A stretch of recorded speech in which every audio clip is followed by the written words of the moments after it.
But I did want to welcome you all here and just say how happy we are to be hosting the APSCA annual meeting this year. It's really a chance for us to also celebrate Rona's tenure and welcome Colleen as well. So it's a special moment. We have certainly really appreciated our partnership with APSCA over the last few years. APSCA has become a trusted partner for us and in the industry in terms of setting the professional standards, elevating and evaluating competencies and capabilities, and of course supporting ethical behavior as well. And really, it's been so amazing to see the progress in just such a short amount of time that we've been involved, and watching it grow and seeing all of you here today is so great as well. That said, it certainly feels like we are at a crossroads right now with this industry, between the upcoming regulations, the increasing demand for more audits, and as well as the changing landscape and expectations around human rights due diligence models. So my boss, Paul Alley, will be here tomorrow to speak a little bit more about that, but I hope we'll kind of keep it in mind as we go through the sessions today, thinking about what is the role of APSCA and all of our audit firms here and online in this changing and evolving landscape. I do want to say a few thank yous. So obviously, thank you to the APSCA team for putting this event together. It looks like a great agenda. And also to our Coke team. I am not based in Atlanta, and so we really rely on the fabulous team here to put it together. We had the Coke ambassadors who have the black t-shirts with the white Coca-Cola writing. If you have a question, they have guided people up here, which is great. We also have the production and the events team who have put together all of the technology and the great setup here as well. And a special shout out to Darius in the back there and Shauna as well from our team for putting this together. So thank you all so much. And thank you. And welcome to all of you online as well. We're not forgetting about you. With that, I'm going to turn it over to our MC for the day, Rachelle. Oh, and again, I do want to say there's coffee here. There's coffee outside as well with the machine, and plenty of drinks throughout the day. So I think I'm mic'd. Can you hear me okay? Great. Thanks so much, Genevieve. And could I get the slides advanced a bit?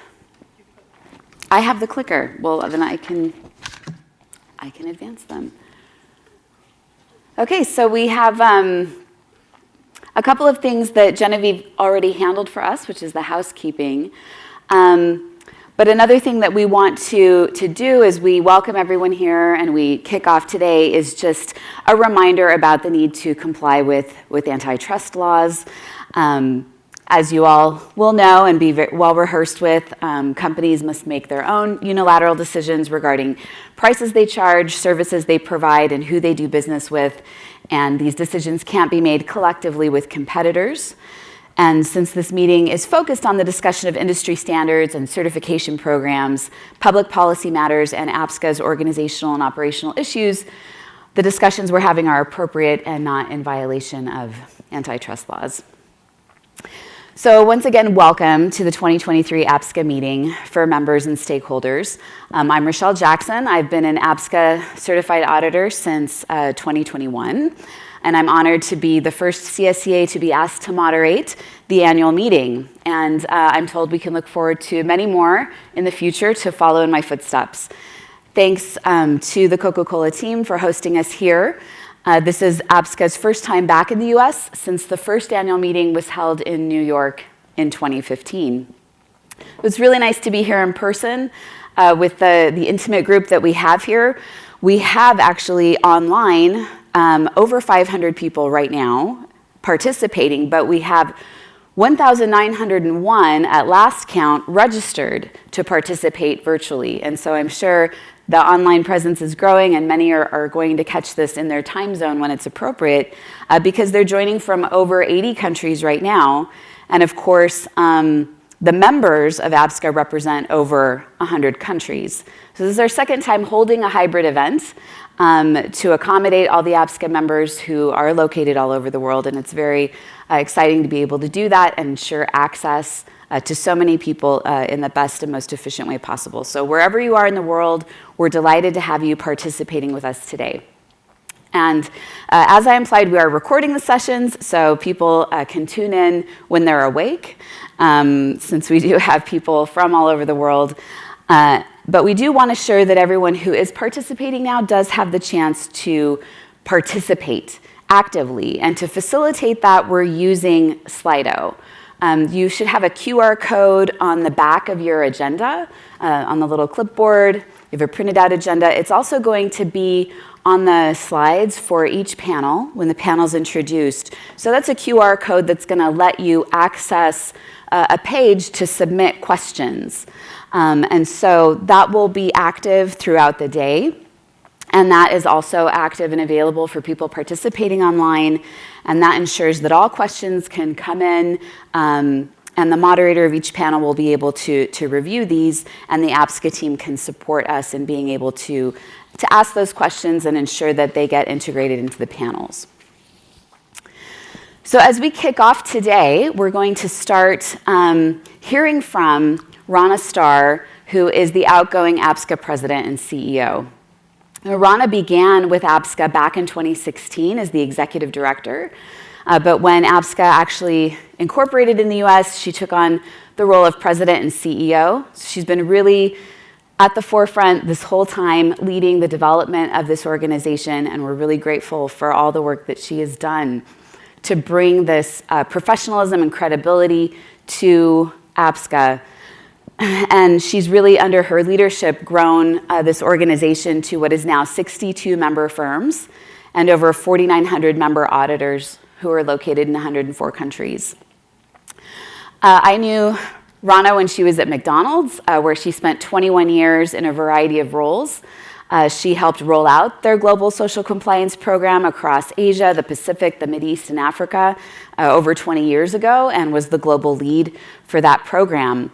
And under her time there, she began bringing together audit firms to form an advisory board to guide McDonald's in focusing on improvements that they could make within the industry. So from a much earlier stage prior to APSCA, she built up a portfolio of experience in engaging with auditors and trying to understand alignment and value add. And Rona has just really brought always her capacity to engage and to influence across organizations and with people. And so it's really my pleasure to introduce our favorite American Australian and bring her to the stage as she starts to lead her panel. While she's coming up, we're going to show a brief video.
Good morning, everybody. Thanks very much, and thanks a lot. I just want to echo Genevieve Taft's comments with regards to the amazing support that we've received from the Coca-Cola Company as we've organized this meeting.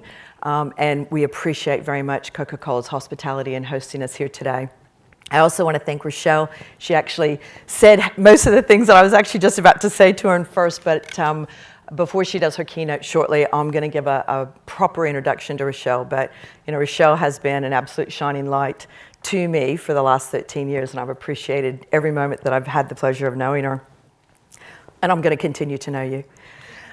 So welcome to all of you, and welcome. I believe that our online presence is continuing to grow. We have more than 700 people now, so that's even in the last few minutes. We know that'll continue to grow as more people start to wake up across the world. As Rachelle said, this is all being recorded so that people can actually watch it at their leisure, because we realize that there's never a good time to have a meeting across 104 different countries. So and I'm going to catch myself up on a couple of slides here. Let's see how we go. So as Rachelle said, we had our very first annual meeting back in 2016 in the US, and that was actually the last time that we were here. So it's a bit exciting for me to be able to have done our very first meeting in the US and then come back here for my last annual general meeting. And this year we're now calling it the annual meeting of members and stakeholders. So thanks very much to everybody. Let's see if I'm moving my slides well. There we go, another photo from then. So we're creating the future of endless possibilities, and it's our theme for this year. And as a famous author once said, we are the opening verse of the opening page of the chapter of endless possibilities. But before we create the future, it's important to know where we came from. APSCA started back in 2015 with 9 founding audit firm members, and you'll see their logos up here on the slide, who decided one of their very first actions was to form a stakeholder board. This is actually the first photo that we have of the original stakeholder board, so it was taken in 2017. And they, as Rachelle said, they engaged an executive director who started the middle of 2016. APSCA has always operated extremely lean, and we focused on doing as much as we can with the little resources that we had. Today, our APSCA team, our executive and our stakeholder advisory boards ensure that we get as much achieved as we can with the resources that we've historically had. We will talk about that a little bit more in a little bit. So at the same time as the stakeholder board and then I came on board, the APSCA founding members engaged 3 working groups who were supported by 3 consultation groups, and their goal was to develop, and which they did, the competency framework as well as a code of conduct. Prior to finalizing these particular documents, they went to public comment in 2017 and were used as a foundation for our 3-part exam. These documents have set the standard for the profession of social compliance auditing and are available on our website publicly. Our 4th working group identified that the exam should be done in 3 parts to capture the various types of knowledge and experience an auditor should demonstrate to be considered certified. We were flying and building this plane at the same time. You'll probably hear that number of times throughout the day on the various panels, I'm sure. We'd review, we'd refine, we'd move forward, and as some people say, rinse and repeat. But we were taking the working group's guidance, and many of you were probably at the BSR conference in around 2017, where we gathered together multiple audit firms, auditors, stakeholders, experts in social compliance auditing. We all joined together in small groups around BSR and developed a framework for the exam. We identified a number of examples of areas which reflected the competency framework, the code of conduct, and also pulled from their real-life experiences. And we used those in the pilot of our exam.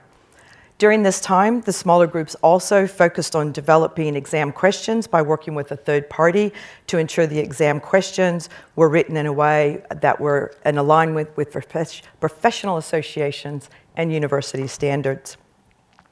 These exams were piloted in Turkey and were further enhanced to ensure that they reflected the wide range of languages which we have within our global membership. This required keeping English to be fairly as simple as we could to ensure efficient translation, as well as for auditors with varying degrees of English. APSCA then used professional translation companies to translate the exams, after which they are proofread by people who knew the industry and the jargon that we all know we have. and we developed the final version of the exam before we then went on to pilot again in China, with APSCA further enhancing the exam and practice which continues today. Since 2018, APSCA has focused on the implementation and continuous improvement of the exam to ensure that it's fit for purpose for our global profession. Throughout, we have set deadlines for each exam, and a total of 11 were established. These deadlines were focused on the exam part as well as the languages. If an auditor did not meet that exam deadline and they were at that registered level auditor, which we had as an interim process, they were moved to ASCA, meaning that they needed to work with another either registered level or certified auditor in order to conduct those audits. We've also continued to develop, enhance again, the continuous professional development policy. And you'll actually see a more simplified version of that coming out within the next couple of weeks. So what have been the results? Our members now span the globe. As Rachelle just said, Asia to Europe, the Americas, Africa, Oceania, the Middle East, and the Caribbean, 104 countries. From the expected 2,500 auditors that we thought from the very beginning when we started the enrollment in 2017, we now actually have almost 5,000 auditors enrolled with us in 104 countries, speaking 95 different languages. As of this week, we've certified over 2,500 certified auditors in 78 different countries. In addition, we've conducted over 20,000 exams that have been taken since the process started in 2018. So our members have also conducted in 2022 over 170,000 social compliance audits, and we're on track to complete over 180,000 this year. These statistics are something to be proud of, and I thank everybody that's been involved in this over the last 7+ years for your ongoing contribution and tremendous achievement to the profession. So now moving forward to the present and to look at just how far we've come. And I'm going to share just a few of the team's achievements, and those that are members will be holding member calls next month, and they'll be recorded as well, and you'll be able to hear much more of the achievements that they've done. But I've just selected a few to share with you today. So on the exam team, earlier this year, we conducted a third-party review of the exam development process. That resulted in some further simplifications of the exam process, including enhancements to the How to Book document, training material, as well as our online practice exams. This year, we also migrated the interviewers from GoToMeeting to using Teams, and that has resulted in quite a significant reduction in IT issues that our auditors were having with sitting Part 3 exam. We've also expanded our translators who consistently support that language with the interviewers for Part 3. We've also launched just last month in-house testing for Part 1 and Part 2 in the 10 languages that we have the exam translated in. As I mentioned before, we had our 11th and actually the final exam deadline, which completed the end of September and resulted out in the final phase out of that registered level interim process. We did relaunch Part 1 earlier this year, which is actually the third time we've relaunched Part 1 exam, and there was over 4,600 exams that were completed, and there's 600 exams scheduled for the end of the year. With ethics, tomorrow at lunchtime, the ethics team are actually going to be over here at what we're calling a catch-up corner. During each one of the breaks, we will have different executive board members or APSCA team members over here if you'd like to come and catch up with us. But the exam team will actually have a handout and explain in far more detail. So I'm going to keep theirs brief. Stephanie only joined us at the end of May, and Stephanie Reagan and Emma Youngman both have made found amazing enhancements to the ethics process. So I don't want to steal their thunder for tomorrow. But they've reviewed and enhanced the disciplinary process, and it's resulted in a reduction in turnaround time. They've also implemented administrative sanctions for cases that are more egregious or those that have concrete facts to support, and they may be put on suspension whilst they wait to go through the disciplinary process. To increase our transparency, They've enhanced the ethics page of APSCA's website. They've launched a campaign for Speak Up, which is to encourage whistleblowers, as well as posted statistics and podcasts on ethics on the website. So if you haven't already been to our website, I encourage you to go and have a look at the ethics page, and they will continue to be enhancing that as we move forward. They've also developed an implementation of background checks and work history checks to support auditors and audit firms on the recruitment process. And they've also had some CPD training that they've launched for ethics. They've also established a collaborative program working group, and they'll be able to tell you a lot more about that tomorrow. Communications. We have 3 different forms of communications. We have our newsletter, which is open to everybody. If you don't receive our newsletter, we would encourage you to go onto our website. There's generally a pop-up. If for some reason the pop-up doesn't show, go to the footer of every single page and sign up to receive our newsletter. We currently have over 6,000 people that receive our newsletter, and as you would have seen in the video, we have an incredible open rate of over 50%. We also have 2 other communications which are focused for our member firms, as what called Member Happenings, and then the Auditor Bulletin. We've enhanced our communication this year to ensure that the content is specific to the audience. We've also launched a podcast series the middle of the year. We've had 11 podcasts that have been up with over 2,000 downloads in that 5-month period, and we just launched a 12th podcast the other day. Our social media has grown to over 8,000 followers, which has been fantastic. We know we don't have as many as others, and we want to be continuing to boost that social media. And I think the comms team, the very part-time comms team that we have, are doing an amazing job. We've also launched a modern slavery training that just came out the last couple of weeks. Encourage you to sign up. Great CPD for our many auditors that are out there. And it's also really good learning for brands, retailers, and anybody else operating in this space. We also have an ethics training that will be coming up shortly. Overall, we've really focused on the implementation of our 2030 strategy, which you would have heard about last year at our annual meeting, and we relaunched it again earlier this year. Tomorrow you'll hear and see our enhanced vision and mission during the closing remarks by Avadis and Colleen. Our data system, we focus on improving user experience and driving efficiencies for our members. That has been really focused on online invoicing as well as processing of exam requests. The outcome of this has been a large time saving for our firms, our auditors, and also APSCA staff, and has enabled auditors to be able to sit the exams at a quicker pace.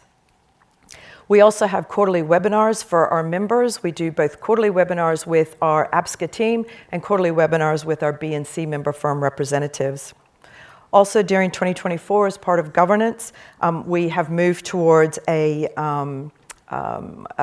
budget which is focused on no longer subsidizing the exam fee. We have been subsidizing the exam fee for the last 5 years, and we are moving to self-funding. There'll be an email that comes out to all of our members early next week, which talk about that in more detail. Further enhancements within our stakeholder advisory board. It has moved to being very self-driven and includes a chair, Linda Kromjong, who is here with us today. We have vice chair Craig Moss, who also chairs the nomination committee. We have Mark Spears, who has been our secretary, and we thank Mark very much for his time, energy, and effort. He's actually retiring tomorrow with me, and we're looking forward to Genevieve Taft, that you met a few minutes ago, who's going to take over as secretary as well. APSCA acts as a secretariat, and for the SAB, for the Stakeholder Advisory Board, we thank you very much for your ongoing support. This is our Stakeholder Advisory Board member. I think for those that are in the room on our Stakeholder Advisory, if you just want to stand up just briefly, I promise I'm not going to embarrass you terribly, but if you want to stand up, I will just thank you very much.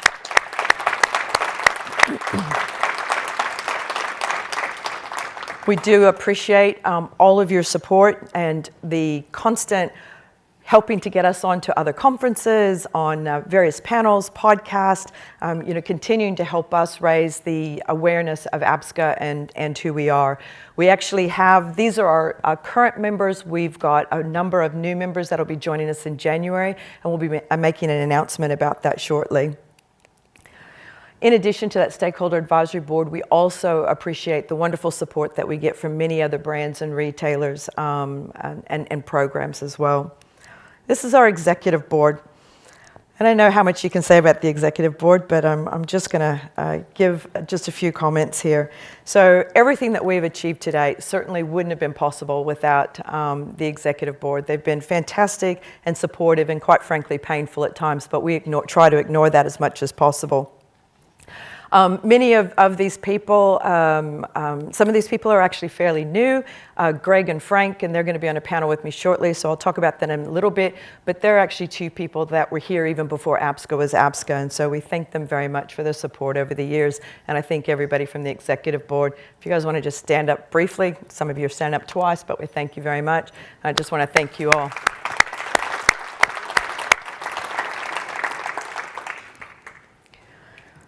Now we've got our APSCA team, and they're absolutely phenomenal. And I know as you look at this slide, you go, wow, that seems like a lot of people, and you said you do a lot with a little.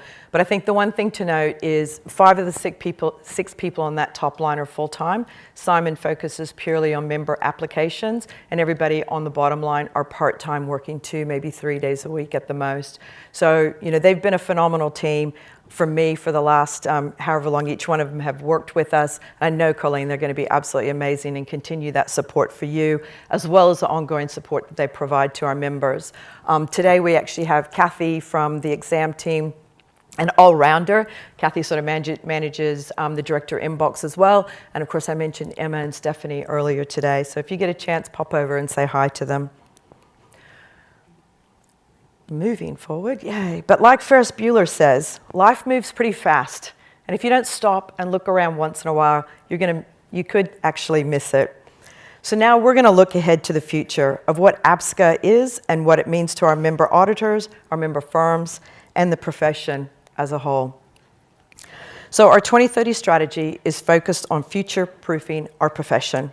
APSCA has always operated very lean, as we just said, and the new funding is already supporting our growth and delivers real benefit to the global social compliance audit profession. And just some of the activities that we have on with our 2030 strategy, and as I said, you'll hear more about this tomorrow. I'm just picking a couple quickly. So we're developing a pathway to help support and attract new auditors to the profession. We're calling it a job board, and this is focused on bringing new auditors in and connecting them with firms who are prepared to train those auditors from scratch. We probably get up to 15, 20, maybe even more a week, requests from auditors who have been operating in all sorts of different fields, asking if we can help connect them up to an audit firm, and we historically haven't had the ability to do that. So we're pretty close to finishing that job board. I hope to have that finished prior to the end of the year to be able to launch it with you all. We're also going to continue to enhance the user experience for our members. And I just got a note last night that they're moving into the pilot phase of the automating the association and disassociation. So instead of having to have so many multiple emails back and forth, it's going to be, you know, like social media, you know, be invite as friends, has to be mutual agreement, and we can move forward. That's going to save a lot of time, I believe, for our member firms, auditors, and it's definitely going to save a load of time for APSCA. We're also going to be facilitating greater member engagement as well as expanding our global reach and influence. We're going to enable input into key and emerging issues for governments and civil society. We're also, and we've been talking about this for a while, and we have some great discussion this week with regards to the migration of our executive board to the board of directors, and that should be completed by the end of Q2 next year. Ethics are also about ready to pilot an additional disciplinary board to focus on those less egregious issues. And there's many others, as I said, you're going to hear from the team of Avadis and Colleen tomorrow afternoon. And then you'll hear more from ethics tomorrow at the lunchtime if you can have a chance to pop over. Our 2030 strategy has been focused on our new funding model, which we have advanced in phases for the benefits of our members. But life is difficult. Change is difficult. Change is challenging. Change can be quite confronting, but at the end of the day, the one thing that we can always count on is that change is inevitable. But for these changes, they've put us on a platform for sustained global growth, for building the organization our profession both needs and deserves, enabling us to face tomorrow's challenges with confidence and continue to open the endless possibilities. So I give you John F. Kennedy. discussing back in 1962. And just for the record, I wasn't around for this, but I was told about it later. Some say the moon. Why choose this as our goal? And they may also ask, why climb the highest mountain? And why 35 years ago did we fly across the Atlantic? But we chose to go to the moon. And we choose to go to the moon in this decade and to do other things, not because they're easy, but because they're hard. Because the goal is to serve, to organize, to measure the best of our energies and skills. Because that challenge is one that we're willing to accept and unwilling to postpone, and one in which we intend to win. At APSCA, we accept that challenge of doing better, to play our role to impact in the improvement in workplace conditions globally. And as John F. Kennedy said, we do this not because it is easy, but because it's hard. The challenge is one that we're willing to accept and unwilling to postpone, and one that we do intend to win. APSCA's been hard for 7 years. It's actually been bloody hard, as I said before. And I suspect there's a few more challenging years coming for Colleen. So as I hand over that baton to our new president and CEO, Colleen Vienne, I leave our organization in incredibly safe hands, prepared for a bright future today, tomorrow, and beyond. We are the opening verse of the opening page of the chapter of endless possibilities. And for that, I thank you for the journey. So,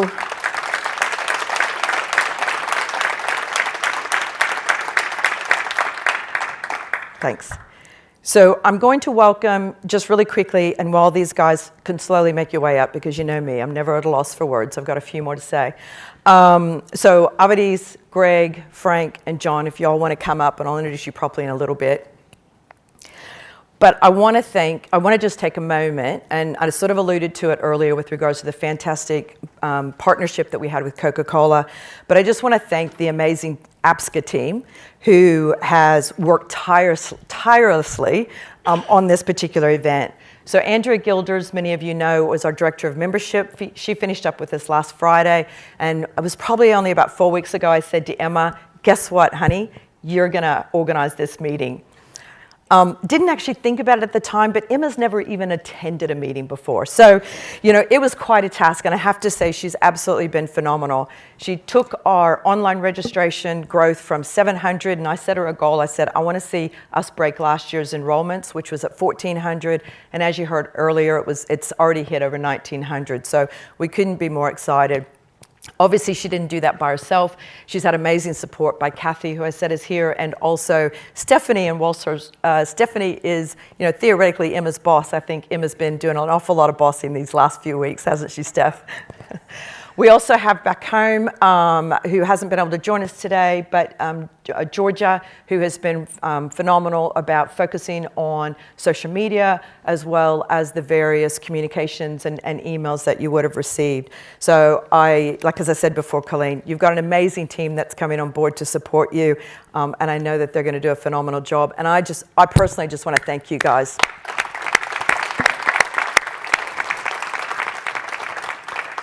So just before I introduce these amazing 4 people, and yes, they are all men, but we still love them. I just want to explain just briefly about Slido. So as we said before, if you're in the room, either on the back of your agenda is the Slido QR code, or up here on the slide. It's the same one we're going to use for the entire day. So if you do lose it, it'll be on the page of every single panel. So you will always be able to find it without a problem. Please submit your questions through Slido. We're actually not taking any live questions. We're going to be accepting all those questions through Slido. If you put a question up through Slido that isn't relevant to the panel, we will put it to the side and we'll bring it back for the panel, or we will answer you separately if that's not the case. So while I walk over here and put my tablet down, and I'll look at the questions in just a minute, I'm going to take just a minute to introduce these amazing people sitting here with me. So first of all, as I said before, Avadi Safarian, who has been actually one of only 2 people that were still with the stakeholder board when we first started way back in 2015. Laura Rubo is the other one that was the original stakeholder board member. I was actually on the stakeholder board before I moved over into APSCA. When I moved over into APSCA, I was having coffee, lunch, whatever it was we were having with Avidis, and I'm like, would you please be the chair and be the support? He's been a phenomenal support to me for the last, I guess that's over 7 years now, and I've appreciated everything that he has done and continues to do. You can always count on Avidis for a Churchill quote. If you need an appropriate quote, that man remembers more things than I think I could ever do. Frank Dorslers from TÜV Rheinland has also been a founding member of the executive board and one of two that have been here since before the original executive board even started. And we were actually talking just the other day about when the very, very first meetings actually happened and who were actually at those meetings. And he was one of them that was at those very early meetings. So I appreciate Frank. Frank's been the secretary at one point in time through the APSCA board and also been on the finance committee over a number of years. And Frank is also the B member representative. So thanks, Frank. Greg Gardner. Greg, I've actually known, and actually we could probably blame him for getting me here in the first place, right? Like when I was with McDonald's, he was a fantastic support to me then and has continued to be over the years. Greg was another one that was one of the very first people having the conversations about what ultimately became APSCA, and Greg is one of two, as I said, with Frank, to be the original people on the executive board. He's been treasurer, you're currently the BC member representative, he's been on the HR committee, the finance committee. We could talk all day about Greg and his experience, but if you haven't read the bios on each person that's here for the next 2 days, I strongly encourage you to. Every single person on all these panels throughout the next couple of days have got amazing backgrounds, and I think if we went into all of them, it would probably take us way too long, which I've already probably done. John White. John's our rookie. John's been with us for the last 12 months. It was the annual meeting in Cologne last December. That was his first official meeting, and we welcome John. He's been the C member representative and has brought a fantastic focus to us. He's based in Hong Kong, been there for, what did you say, 28 years now? 38 years. 38 years, oh my goodness, you're not that old, right? 38 years, and has been wonderful about having that engagement with the C members and bringing that to the executive board, and his participation has been very much appreciated. Okay, so what I'm going to do now is probably should have done before, I've got somebody else to do it, but we're just going to not worry about that. The QR code's up here on the screen with everybody else. I'm going to find the questions, but while I'm finding the questions, I would, let's see here. So, whilst I said I wasn't born in 1962, I wasn't too far after that, so I'm going to get my glasses. Okay, moderation's turned on. There we go. Okay, so here is a question, and I'm actually going to put this to the audit firms because this is it's about Part 3 exam process. I've heard a lot of complaints from senior auditors and audit companies, and we spent a lot of time talking about the exam process this week. Are you particularly happy with the way the Part 3 exam process is going? Greg, do you want to start? Never lost for words. Am I happy with how Part 3 exam process is going? Yes. Yes, there can be improvements. Yes, it could be better. We need to improve the wait time. There's a backlog. We need to improve the translator services, the interpretation that's needed for those that don't speak, that we don't have an interviewer that speaks their native language. So yes, it could be better, but I'm happy with it because we've put how many people through successfully? 1,200? How many have Part 3? Oh, over 2,500 are certified. Certified. Yeah. Over 2,500 have gained certification. And I think it's important to know there's over 1,000 of those just in the less than 12 months. So at the end of the last year, we finished with 1,400 certified auditors, and we now have certified over 2,500. So I'm happy that 2,500 have gotten through Test 3 as a floor to the industry, that you're at least able to demonstrate that level of competency. So I think that's something that hasn't been done before, and it's progress. It's not perfect progress. We know that we could do better, and my guess is that's what's behind the question, is the backlog, the bottleneck, those that are waiting on taking the test. If your question is about those failing the test, I'm sorry. I'm okay that you failed the test. It's not that hard of a test. I've taken it, and 2,500 people have passed it, and there's more to do.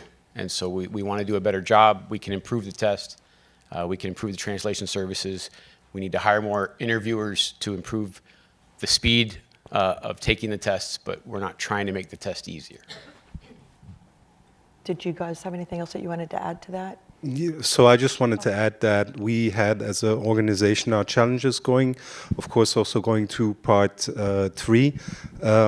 Agree with Greg that there's always improvement that can be made to the system. However, from our side, it really helped us to also identify gaps that we have within our social auditing community and to make the necessary improvements to find the gaps and to help them going through. And yes, it's not automatic that you take the test, even if you're the most experienced auditor, that you go through it. It needs preparation. And for us, it was very clear that when we were going through the process that we needed to make some adjustments also in the training of our auditors in order to increase the pass rate at the end of the day. And we're still faced by challenges today, but we're happy to go through them and to make sure that the auditors have the right approach to this examination. Again, about the system, of course, there are still improvements that can be made. But most important, be prepared, pass the test. That's what it's about. Mm-hmm. I would only add that I think we all went through some pain trying to get people through those exams. But embrace the pain, and then you get through it. And I think that's what we've seen. It's very different now to what it was 2 years ago. So, yeah, I'd endorse everything they've said. Okay, so I'm actually going to ask this next one again of the firms. I find this one really interesting. So let's talk about the bottleneck, pun intended. We appreciate the pun. Thanks very much. How can we increase the recruiting and training of new APSCA auditors? I think to a degree we have a panel on that shortly, but if any one of you want to take that? I'll take it because I'm on that panel, so I already have half an answer for that. Recruiting and training are two different things. I'll start with recruiting. Finding people to do this job it's not hard to find people interested in saving the world and helping people and traveling and seeing the world. So finding people interested in being a social compliance auditor isn't difficult. Finding somebody that's willing to travel that much and be away from home and stay up late at night writing reports, that starts to be more difficult, the reality of the job. So recruiting is, you have to pick, you have to choose, you have to find people that it's a fit for them. And that can be hard. We've found some success in, friends of friends, people in the industry, when you post that, hey, we're looking, if you know somebody that's done this or does this, and the reality of the time away from home and the benefit that you get from your job, how you feel when you make a difference, whether the difference you make is justifying that allegations against a business aren't true, or helping workers get paid properly or be in safe conditions. The things that auditors do, you can find people interested in that want to do it, and when you do that, your friends are like, well, I'm interested in that. And so we find that people that stick, people that stay through the training process are those that knew somebody in the industry. When you bring somebody in cold, a lot of times they're like, I think I want to do it, and then they really don't because travel is hard. Being away from home is hard. That's the recruiting. The training just takes time. You can't. Pilots need to fly airplanes. There's not enough pilots right now, and so there's this gap. And so the airlines are trying to hire pilots, and you can't just go and say, well, you fly a small plane, you can fly a commercial airliner. Or you have an interest in flying planes, you can be a pilot. And it's the same with auditing. Just because you want to doesn't mean that you're good at it, and it doesn't mean that you've done a little, that you're ready to do a lot and do it alone. And so the training process takes time, it costs money, and that's a challenge, is the effort that puts into getting people to actually find the problems, to dig deep, to not just check a box, but to be able to get lied to over and over again and figure out what the truth is in the midst of the lies. Because our industry exists because the businesses that hire audit firms, that ask auditors to go out and audit other businesses, they can't trust their suppliers to just tell them over the phone everything's fine. Because if you could trust them, then we wouldn't be here. This wouldn't exist. And so people lie and cheat and steal, and they have for a long time, and they will for the future. It's job security. And that's the challenge, is you can't accept an idealistic response of, well, they told me they don't hire children. They told me they didn't pay recruiting fees. They told me they don't lock the exits. And a lot of candidates come in to be auditors very idealistic. And if you're not okay getting jaded, cynical, and skeptical, I mean, compassion fatigue is real for firefighters and policemen and people in trauma care. I don't know if compassion fatigue is the right thing for us, but yeah, jaded, cynical. You look at life different after you go into so many facilities time and time again and just get lied to. And so it's not for everybody. And so training, we really try to screen people out quickly. You know, I'm usually the last interview if somebody's coming on. They've talked to other people, and when they get to me, my job is to tell them they don't want to work here. They don't want to do this, and see if I can talk them out of it. And if they stick, then we will invest in them, and we will try to get them up to speed to do what you know the companies that hire all of us are looking for, and that's a risk analysis of their supply chain. And that's a complicated thing. It's not super difficult, but it's not super simple. And there's training that's involved, and the training takes time. Yeah, I just want to add on to it, because I do see it from the organization, from TU Rhineland's perspective, as one of the biggest challenges that we have to face over the next few years is to add and create new capacities.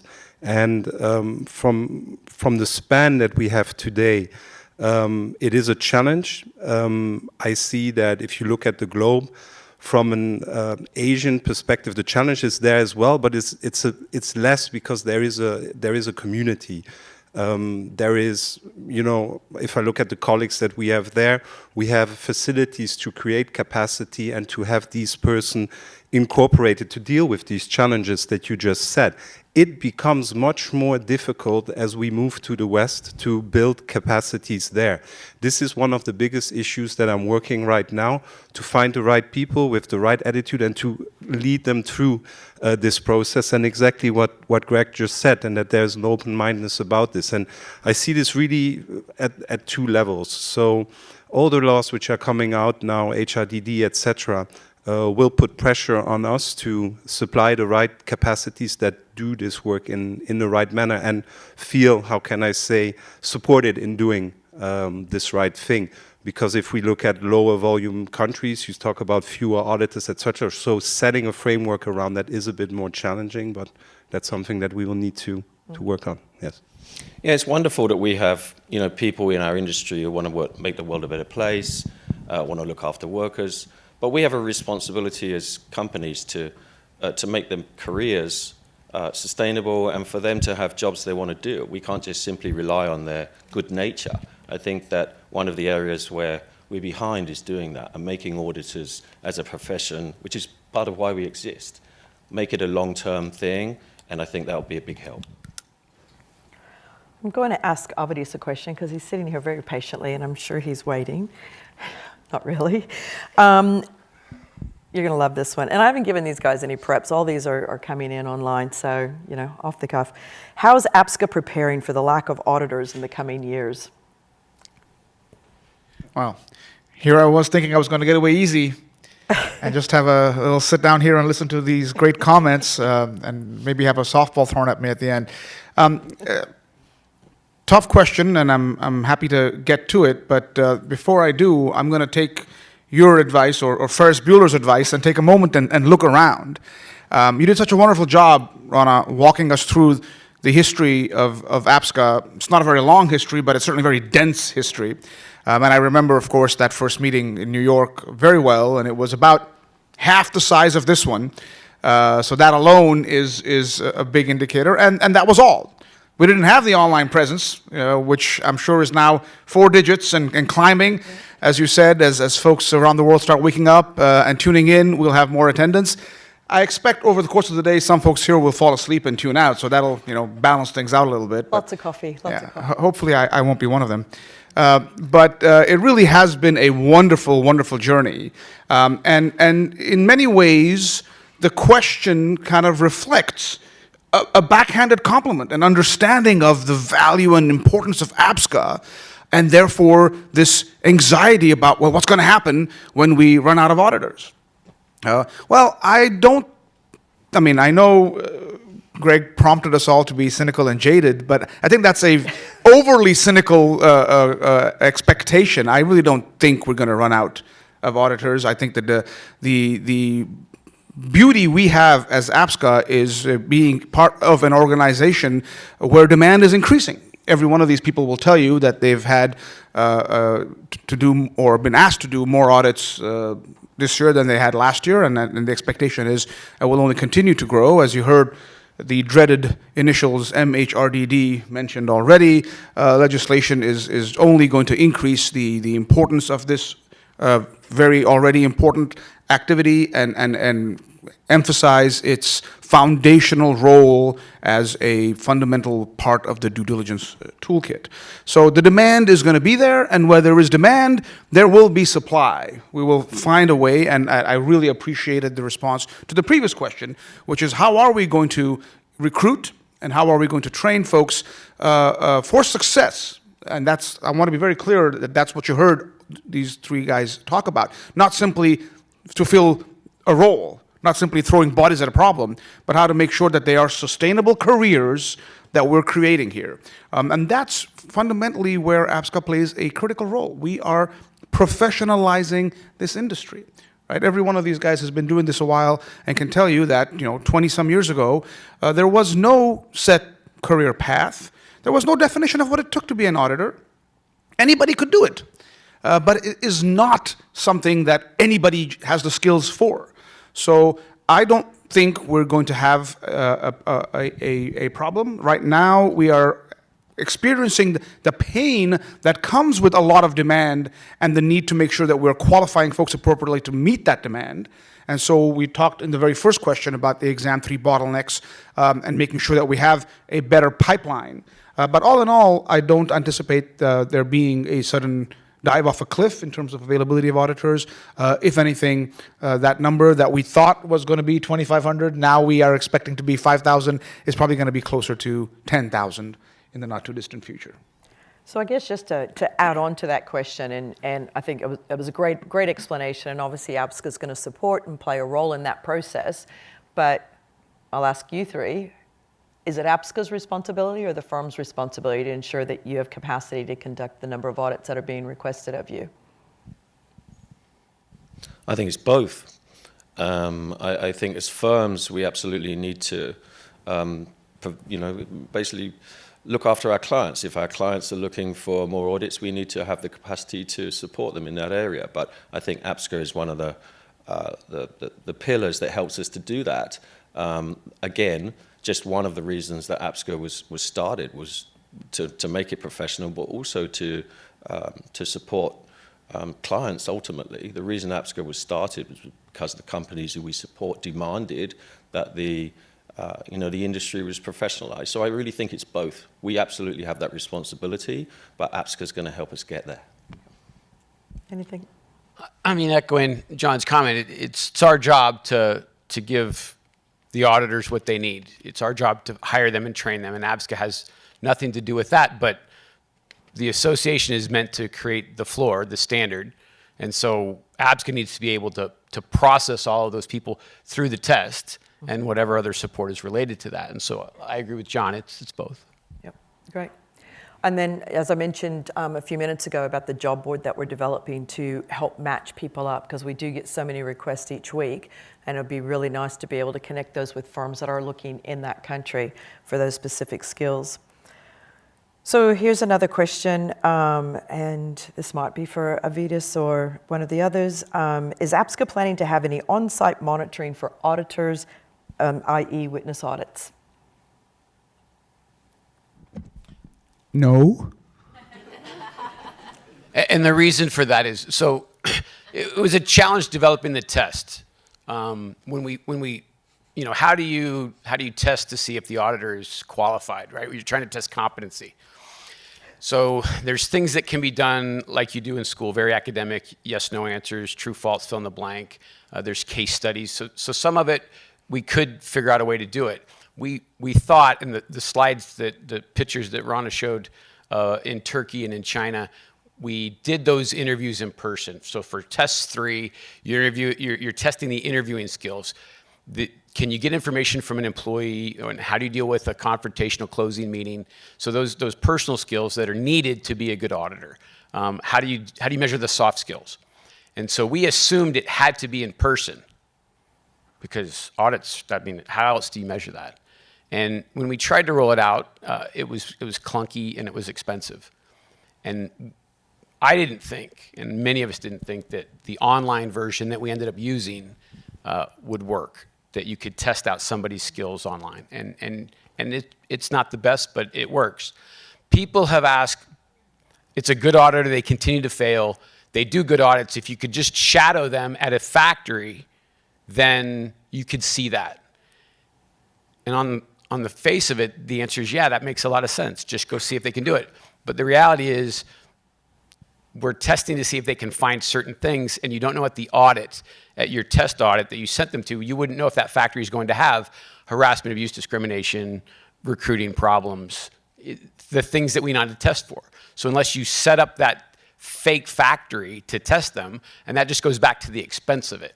We could do that, but that's more expensive than the online version, and cost has been a driver for APSCA's success and some of our shortcomings. Just to maybe expand a little bit on that otherwise laconic answer, Greg's absolutely right. There are practical considerations, but the question specifically asks, is APSCA going to do that? And the answer to that is no. But if the question really asks, is there an expectation that auditors are going to be field tested? The answer is absolutely yes. And we absolutely have that in the Code of Conduct and Compliance, and the expectation that these firms will make sure that once they are qualified through the examination process, which is, as Greg described, a robust and well-thought process to determine whether they have the ability to do these things and possess the necessary soft skills, they will then be tested in the field by the firms.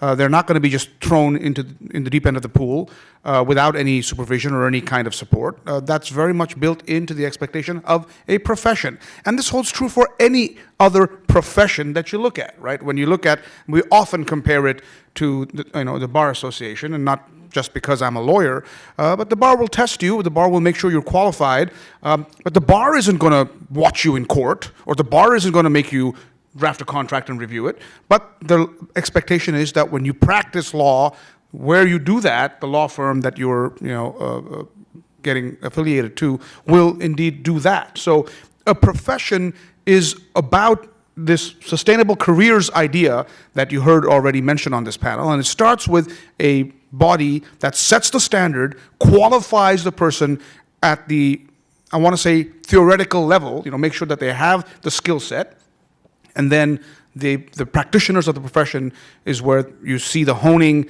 and the enhancement of those skills and the field testing of them. So absolutely, that idea is part of the profession, but it's not APSCA that's going to be the one that's going to do the field testing. So a little bit longer than no, but I thought some detail might be helpful.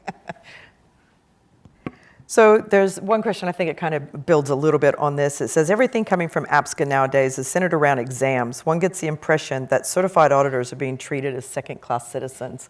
Why? Anybody want to take that one?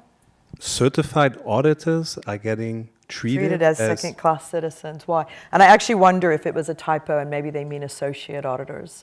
I'm not, because we often see that when people send through, they write the acronym incorrectly. But maybe I'll just sort of start off with that.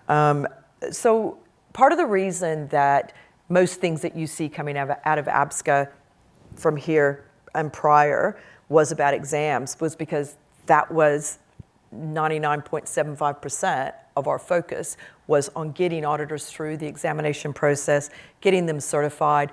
That's what APSCA, the Association of Professional Social Compliance Auditors, it was about certifying those auditors and moving through that process. And so that's why you've seen a lot of it. At last year's annual meeting, we presented our strategy. You'll be hearing all about our strategy throughout the day. It's posted up on our website, really focused on professionalism, future-proofing, and identity. And that's what Colleen's going to be focused on for the next, X number of years. And so you will be hearing a whole lot more beyond exams. But the reason that you're hearing about exams is because that's really what our focus has been on. I certainly don't ever feel that a certified or even an associate auditor, every member auditor in our association is valuable to us. So I suppose whoever submitted this question, I would love to have that conversation with you and understand why you feel that a certified auditor might be a second-class citizen or even associate, because neither one are. They're all extremely important to us. Just to add to that, the industry doesn't have enough auditors. So all of the buyers of audits are saying, you need more auditors. Can you do my audits? Can you do my audits? So there's this supply and demand. So a CSCA is a very valuable thing right now. I don't know why someone would feel like a second-class citizen when that's a positive, right? That's a very you command power. Right, you're in a good place as a CSCA to find a job and to do what you'd like with your work.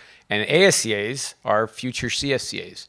And as Avitas mentioned, with the demand, with the legislation that's coming, we think that you could double the size of the number of auditors in the next several years, because that's what the supply and demand looks like. That's what's in the pipeline is lots of requests for audits. You need auditors to do that. So I wouldn't think that a CSCA would be something that would be a second-class citizen when it's such a valuable commodity right now. Yeah, so if I understood the question right, I mean, we had some challenges also if we look at our auditor community, where we had some of our experienced auditors, go through the test and not passing, whilst newer auditors were on the CSCA level. So just to be clear here, it's not about second class. We need all the capacity that we have in the market in order to make sure that we address it then. But we need qualified auditors to do this work. And if we look at our own experience, yes, there were challenges, but at the end, there is a value of having the certified compliance auditor status. And that's not about second class. And about the ASCA, not about second class either. There might be a painful experience of not passing it in one go, but this is where we identify gaps, work on it so that we get our auditors in a better position to get through to the process. And in our organization, we identified gaps and we identified trainings that we needed to enhance to take the people through. But there's none of second class right there, no. Great. Did you want to add something? Well, I'm just wondering whether they're getting a day off. I hope they are, because CSCAs are very busy, and we rely on them to do those audits. So we need to make sure they're taken care of too. So hopefully they are. Yeah, really good point. I'm going to just slightly transition a little bit. We've had a lot of requests with regards to information about the consultation groups, and I believe that's the working group that we were talking about that I mentioned earlier, that is being run by the ethics team. So if anybody is wanting to know more information about that, if maybe, and sorry guys, because there's a number of questions coming through here, but most of them get posted up as anonymous, so I'm not sure if we can actually reply back to those. But if you are specifically interested in the working group, that it's being led by the ethics team, but it's actually really focused on working with collaborative programs to identify information with regards to how we can ensure that we're not duplicating efforts. Some of it is focused on ethics overall, but there's a number of different categories that they are currently working on the various topics that they're actually going to address. So I think when we do our end-of-year wrap-up and our annual report, which come out in the beginning of the year, we'll make sure that we have more information about that, and maybe even look at you guys to do a podcast with regards to what that working group's doing, so that we can provide you, because there's a huge amount of work that's started, and I know that they've got in the pipeline. Okay, here's one. for Avity, so I'm going to give this one to you. So during the annual meeting of members last year, senior management was very strict about the exam rules. How did that change with the 180-degree when the rule got changed in April?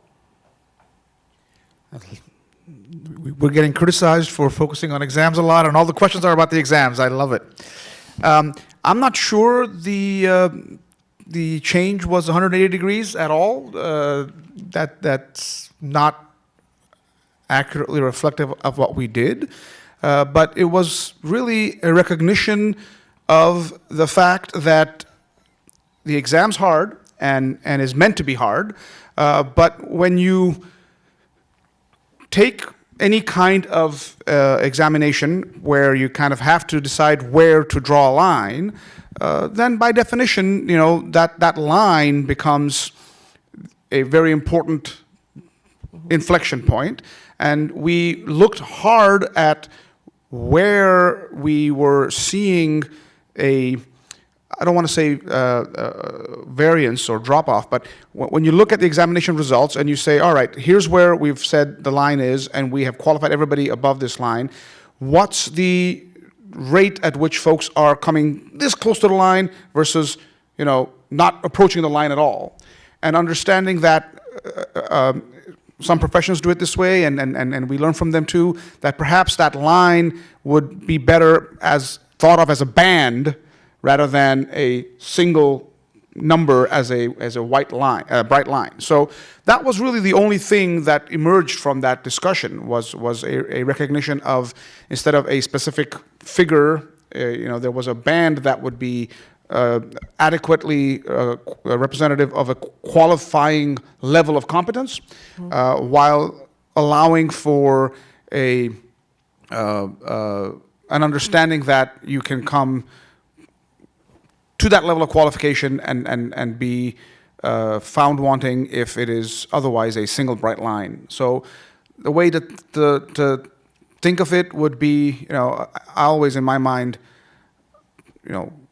like visuals, and we've often compared the APSCA process to obtaining a driver's license, right? It is ultimately a license to practice, and we are qualifying whether they have that skill set to operate a motor vehicle, right, to conduct a social audit.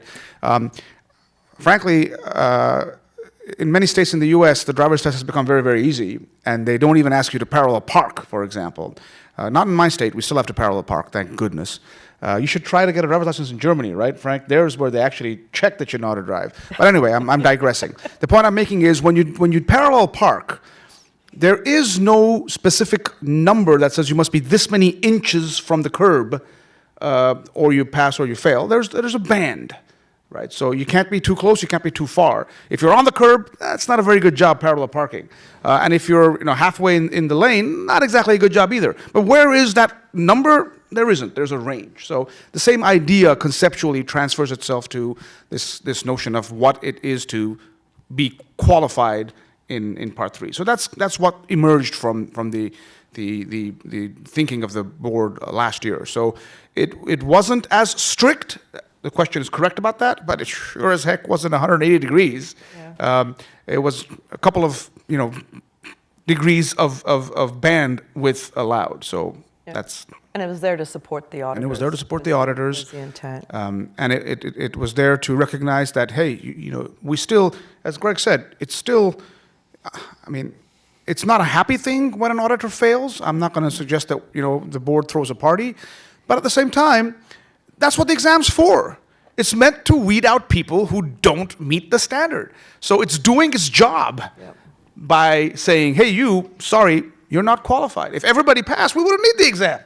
What would be the point of it? Yeah. So I don't want to suggest that it's what we're looking for, but it's not a source of lamentation that folks are failing the exam. That's what the exam is for. And I also think one of the things that, as we were sort of looking at statistics yesterday or the day before, we were looking at some of the statistics, and statistically it was 93%, I think, that on the third attempt, by the third attempt of sitting Part 3, that's the number of people that passed. So it was, I think it was 60% at the first attempt, and it was 86 at the second. 86 at second, and 93. by the end of the third attempt, there was 93% pass. So we are talking about, I would call that a substantial majority of people are passing within the first few attempts. And certainly from an APSCA perspective, as I said earlier, we've been subsidizing those exams. We don't pass people because we're hoping to get more money. It actually costs us money every time somebody doesn't pass the exam. But if we are going to be a profession, then we have to make sure that our exam is hitting that standard. And whether, I think Greg may have already said it, but I'm sure it'll probably come up in the next panel, is the certification process is that foundation, right, to which we work with the collaborative programs as well as the firms themselves on what else is needed and required and covered through other training programs. So I'm just going to give you a heads up so you guys can think for a minute. I'm going to ask you a question about career path. Okay, so think about that while I answer this other question. So we've had a lot of questions about what training support for auditors is there to prepare to write the APSCA. They specifically called out part 3, but I'm going to cover all parts. And so as I mentioned in my presentation about the how to book document, we've got a different how to book document for each of the different exams, and it links to all the various training materials because we realize that it does get overwhelming at times when you're trying to work out which document. We do have documents called Guide to Success for each one of the documents, as well as training webinars, as well as there's the auditor handbook. If you pop onto our website under Stay Updated and Resource page, there's links there that take you straight down to the various audit information, but there is a wealth of knowledge on there. And I strongly encourage the number of times when people haven't passed and we talk to them and we're like, did you look at the Guide to Success? Did you watch the webinar? Did you use the practice exams? And they're like, oh no, we didn't do that. And then once they do read through that information, they're able to put themselves maybe at a little bit more ease, but it's also very clear about the type of things that for part 3 that the interviewers are looking for. Some of the expectations within, part 1 and part 2 exams on the type of responses for questions and those type of things. There was another question about scoring of part 3. There's also how to read your score documents.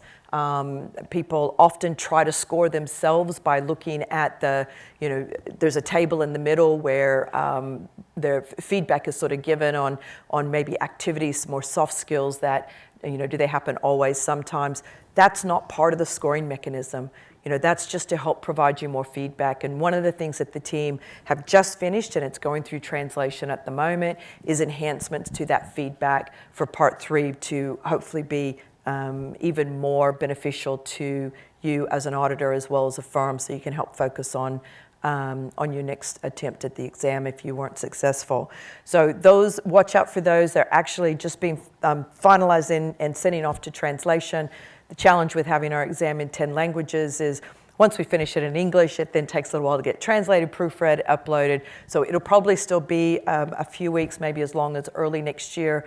In the meantime, you can always email the exam team, and I'm sure Bob's going to hate me for that, but email the exam team and continue to ask for some additional feedback that they can help and provide for you as well. So I hope I gave you guys enough time to sort of think. Audit career path is very limited. There's no incentive for firms to take a CSCA and put them into management. What's a career path for new auditors? I love that you're laughing because I know that you guys have this very top of mind. So over to you. So I'll give a start. Very good question. So if we look at how we manage it, or how I manage this with my team, it's clear that if you look at the employees, the community, especially in the social auditing profession, that you're there, that a lot of these resources are in this position and stay in this position. They gain seniority, or at some point then gain teams. And again, this can only really be applied in areas where we have significant structure and teams to make that escalation possible. And this is something that we do. What we do also on top, and I'm actually, if I think, because I did have a couple of minutes time to think, if I look at my management team, the people that are around me, most of them are coming out of the auditing profession. However, there's one very important point, is that in our organization, once you change into the management team, this is also when you start abandoning your auditing role. That's it, because you have other tasks, you have P&L responsibility, etc. So we have within our organization definitely this trajectory, but I still see, and that's good, and we can show for it that we had success with that, but it's still something that we, and I'm curious what my colleague said, is still something where we need to look at a profession, what other ways we can offer to our compliance, to our social compliance auditors, in order to make these clear future steps. So again, for me, there are paths that we have developed that. The bigger challenge we have is, again, in countries where you are relying on a couple of resources and there is not a formal structure for development because it's so specific to that region. But for the bigger countries, we have a paths available. Yeah. I think for the C member companies, the point that Frank makes is very relevant because where you only have a small team, it's difficult to put together that career path. But the reality is, unless we manage that properly, we'll lose our best people. So I think the key is in terms of having a good company with a good structure and taking a long-term approach, because if you don't, you're going to lose those good people. So really it comes down to good management. I think if you have that, then you can take care of that issue. Not 100%, but I want to keep my best people. If I don't incentivize them to stay, they're going to leave. Typically, the best CSCA make the best managers, is my experience. They're either good or they're not, and I want the good ones to stay, so we have to make it worthwhile, and that's what we do. So, but I think that for the C member companies, it's a really good question. It's a real big challenge, and I think it's a little bit better now than it was. There's recognition that unless you do that, you're going to lose those people. So let's hope that we see some improvements in there, but it's a fantastic question, it really is. So, having done this for a long time, I view a career path doesn't have to be within my business. So I have auditors that I know are going to go work for a brand, and that's their career path, and I support that because then I have friends at the brand. So the career path for an auditor is you get that great experience, and it's fantastic experience. Global supply chains, risk assessment, verbal, written communication. You're talking to socio-demographic, just wide. You're talking to auditors. You're talking to workers, excuse me, that are illiterate, that just very basic skills. You're talking to owners and managers. You're talking to lawyers from the brands. It's a great experience what you learn being an auditor. And what do you do with that? What's a career path for a CSCA? Well, what Frank and John have covered, we love you to stay in the company. And so if we talk about those options inside of an auditing firm, a senior auditor will become a trainer. They'll become an operations manager. They'll become a client manager. They might go into special projects, research. There's a lot of things that are the pre-audit and post-audit and the support of an audit firm's business that benefits, as John and Frank said, from an experienced auditor. I mean, I don't know how you manage an auditor when you don't know what an auditor's life is like. So then that's just the internal. External, I've had auditors over the years that went to work for the U.S. Department of Labor, the California Department of Labor, the U.S. State Department, related things that are very similar to, it's human rights, it's labor, it's people. So it's a simple transfer of that. I mentioned the clients. I mentioned the brands. I've had auditors go work for Coca-Cola. I've had auditors go work for Disney.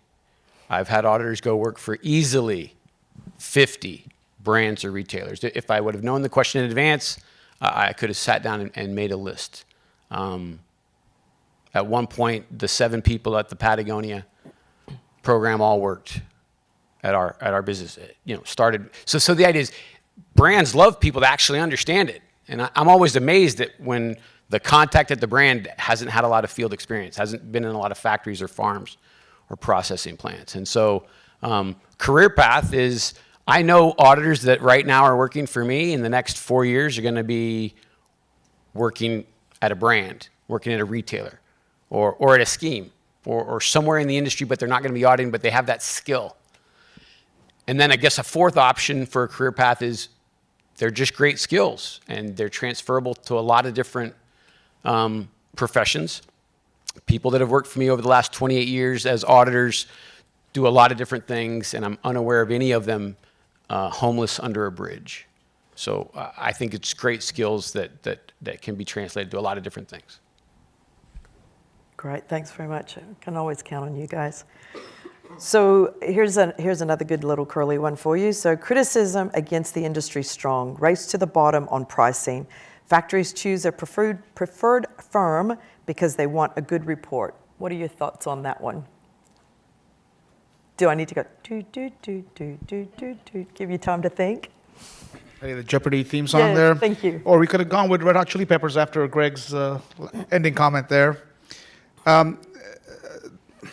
Look, that criticism has been around a long time, and in many ways was the impetus for why APSCA was formed in the first place, and in fact the driver for the previous 5 attempts that served to be the foundational stepping stones upon which we climbed on up to where we are now. So, as with anything that is in demand, you're going to have a range of options, a range of choices.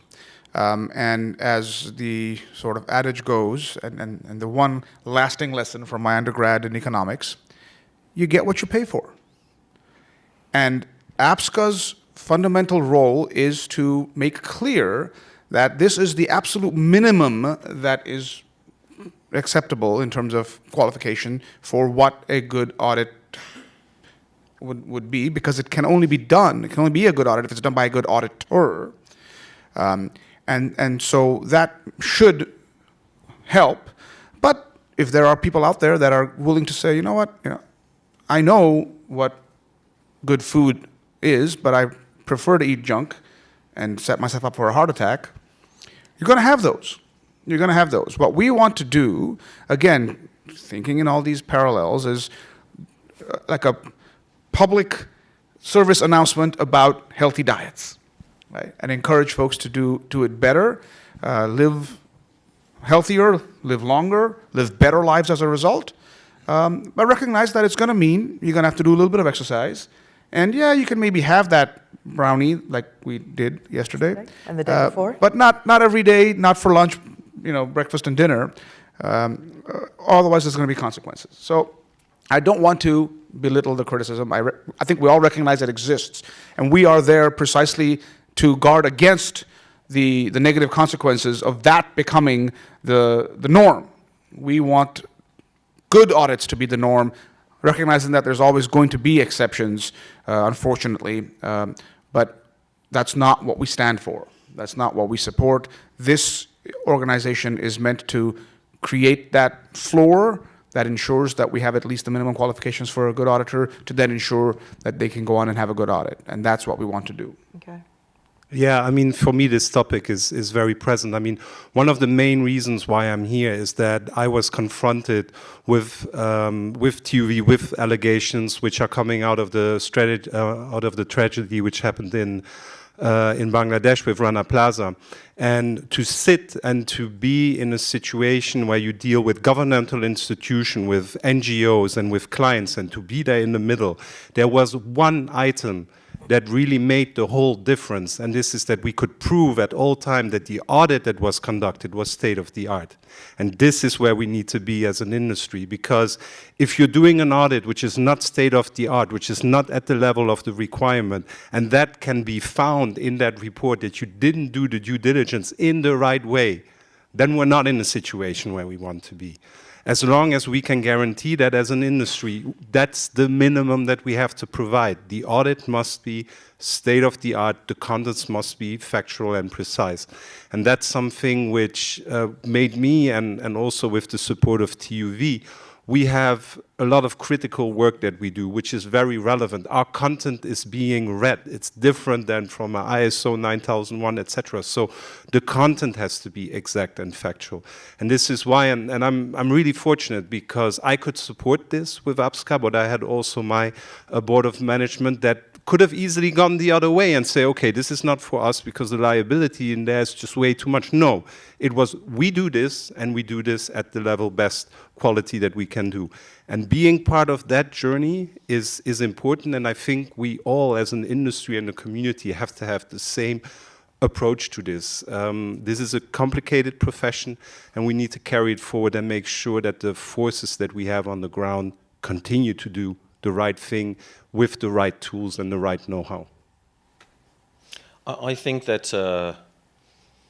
the clients that we work with recognize that for us to do a good job, they need to compensate at a certain level.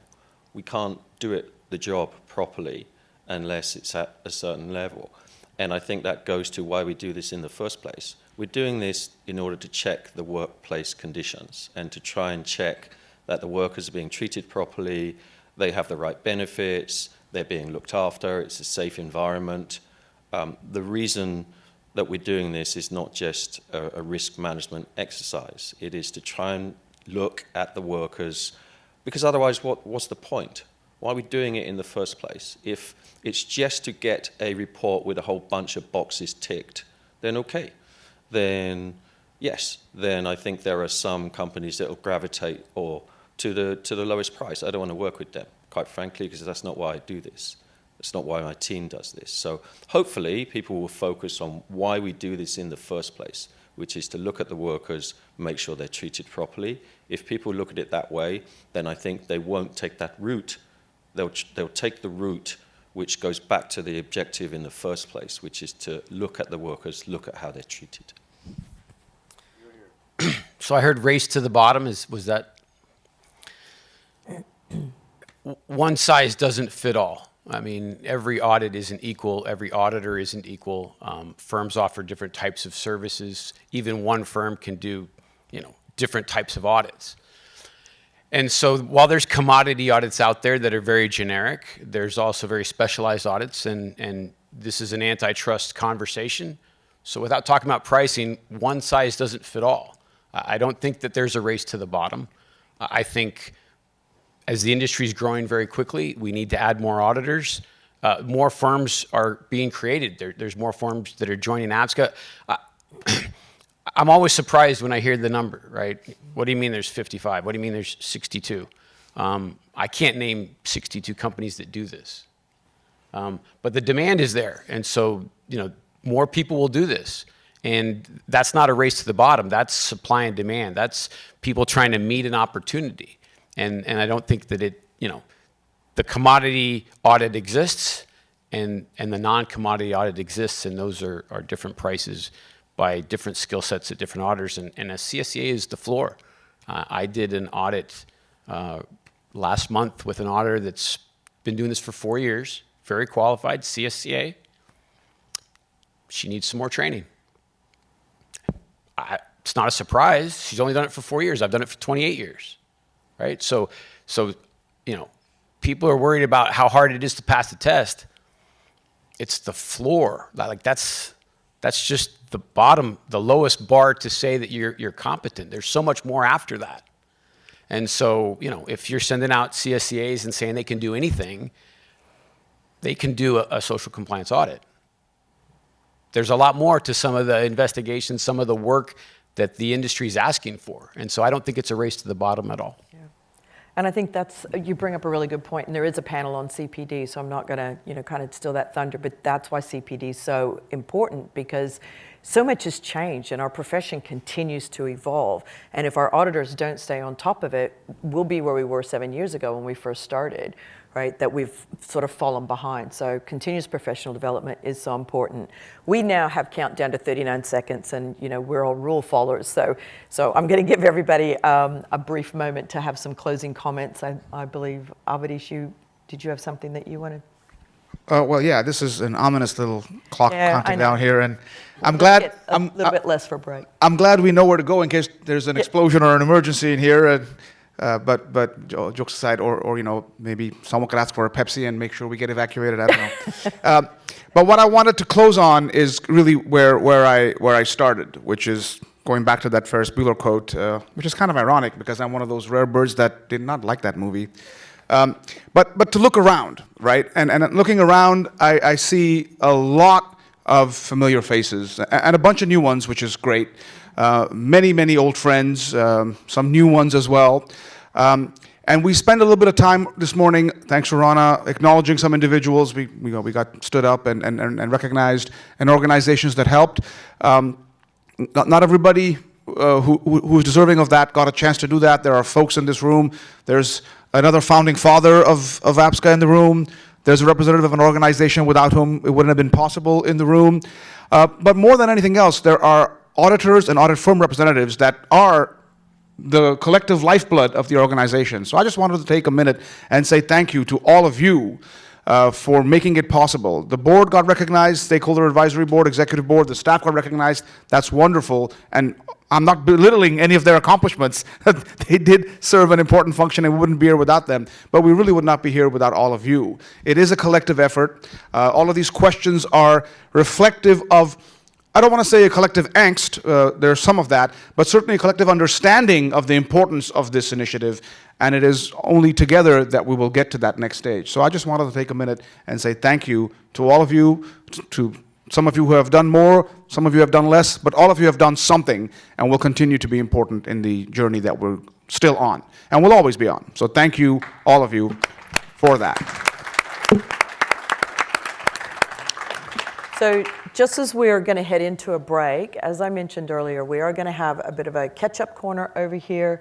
And at this particular break, it is going to be Justin Beattie, who is an A member representative who sits on our executive board. That answers another question we didn't get to in the panel. We do have 3 A members on our executive board. Justin Beattie and Colleen Vian, our new president and CEO, will both be just over here in the corner.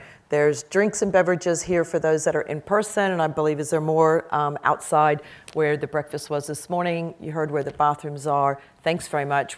There was, I don't know how many questions were here, and I tried to consolidate as many as possible to kind of answer them. We will look at how we can sort of gather answers to the ones we didn't get time to go to. But thank you very much. I appreciate your time.